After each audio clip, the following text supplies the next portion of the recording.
सरकार राजस्थान सार्वजनिक परीक्षा भर्ती में अनुचित साधनों की रोकथाम के लिए संशोधन विधेयक 2023 लेकर आ रही है।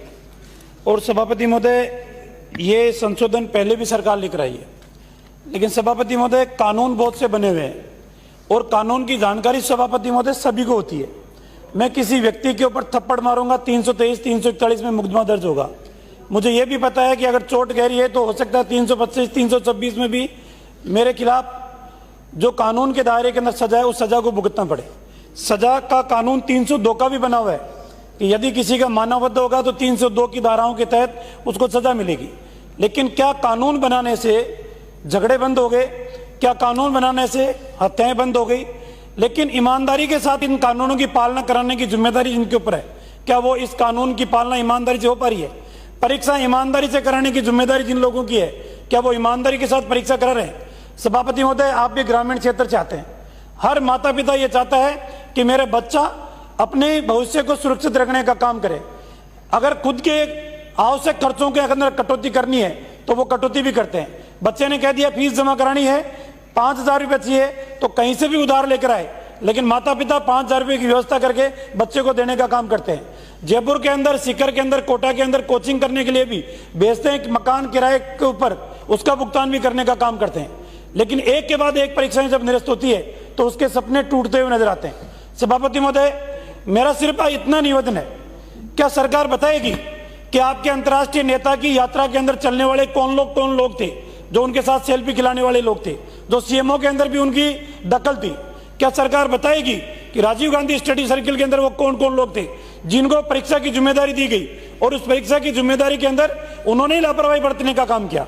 क्या सरकार ये भी बताएगी कि जो मुख्य आरोपी हैं पेपर लीक मामले के अंदर, क्या कांग्रेस पार्टी के एक वरिष्ठ नेता उनको बचाने के लिए, उनकी पैरवी करने के लिए हाईकोर्ट के अंदर नहीं आती?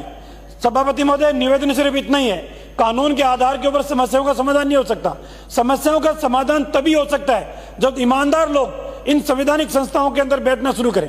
और ईमानदार लोगों को बिठाने के लिए कम से कम उस चश्मे को उतारना पड़ेगा जो चश्मा वोट बैंक की राजनीति के आधार के ऊपर, आप प्रलोभन के आधार पे, आप एक दूसरे की सहायता के आधार के ऊपर जो जिम्मेदारी देने का काम आप कर रहे हो।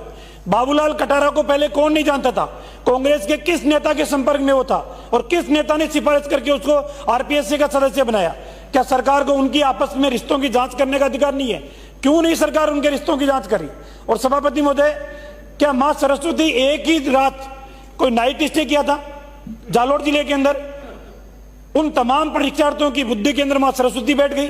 एक ही जिले के अंदर 250 एसआईओ का सिलेक्शन हो जाए, एक ही विधानसभा से 100 से अधिक सब इंस्पेक्टर बन जाए। क्या सरकार के पास ये प्रावधान नहीं है कि उनकी दोबारा परीक्षा ली जाए या उस भर्ती को निरस्त किया जाए?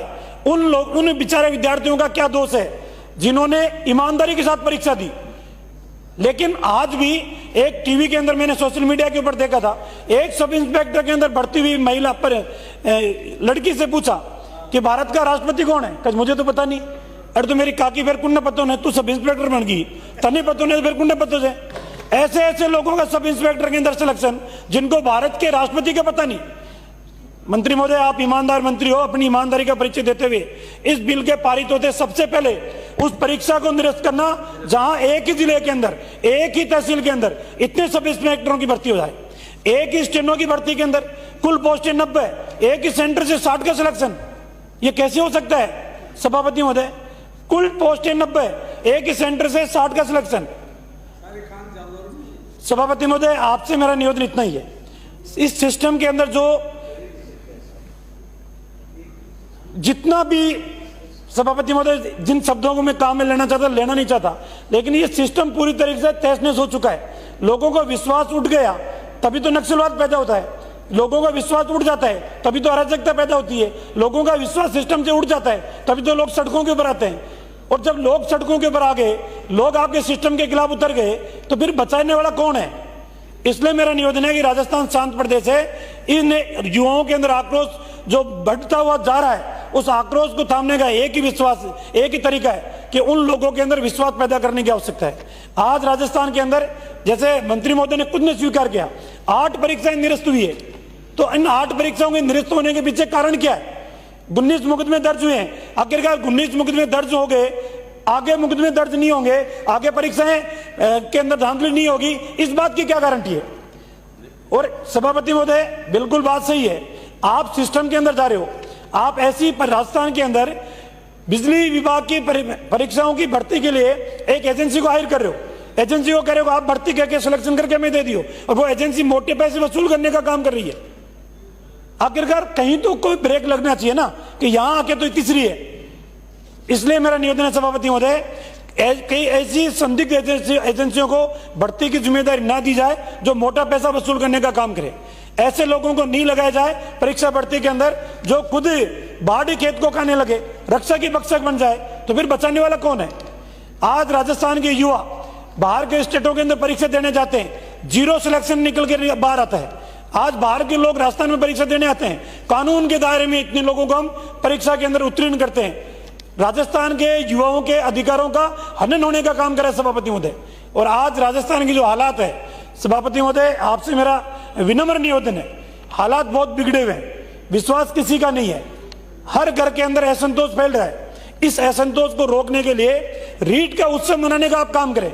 हम बार बार कह रहे थे रीट के अंदर चीट हुई है, आप कह रहे थे गिनीज बुक में नाम लिखा जाना चाहिए, हमने बसें फ्री कर दी, खाना फ्री कर दिया, परीक्षा ईमानदारी से करवा दी, एक उत्सव के रूप में किया। और रिजल्ट, धन्यवाद उदयपुर के तत्कालीन एसपी को, उन्होंने उस बस को पकड़ लिया जो रात भर से पेपर की नकल करवा रही थी। अगर वो पेपर एसपी उस समय बस के उन लोगों को अगर नहीं पकड़ता, पेपर आउट करने वालों को, तो मेरे ख्याल से ये खुलासा भी नहीं होता कि इस परीक्षा का पेपर भी आउट हो गया। आज अराजकता का ये माहौल है, भू माफिया, खनन माफिया, शराब माफिया, ड्रग्स माफिया पूरे राजस्थान के सिस्टम को हाईजैक करे हुए हैं। उनके आगे प्रशासन मूक दर्शक बनता हुआ बैठा बैठा देख रहा है। जमीनों के ऊपर कब्जा करना, मंदिरों की जमीनों का करना। मेरे सभापति महोदय, बंदौड़ के अंदर 1963 की जमाबंदी के अंदर सार्वजनिक प्याऊ के नाम से जमीन इस सरकार के आने के बाद उसको भी व्यक्तिगत खातेदारी देके कापी के नक्की। जाटावाड़ी के अंदर एक विवाद हो रहा है मेरे, भीड़ की जमीन को भी जो वर्षों से काबिज है मीणा परिवार के लोग, उसको भी खुर्द-बुर्द करने का षड्यंत्र रचा जा रहा है। आपसे सभापति महोदय मेरा इतना ही है, जल्दबाजी के अंदर सरकार काम नहीं करे। आने वाले समय के अंदर बहुत बड़ा आक्रोश युवाओं के अंदर फैलने वाला है, इसलिए इस बिल को जनमत जानने के लिए आप भेजें और इस बिल में जो कमियां हैं उन कमियों को दूर करते हुए फिर पारित करने का काम करें। धन्यवाद। माननीय श्री संयम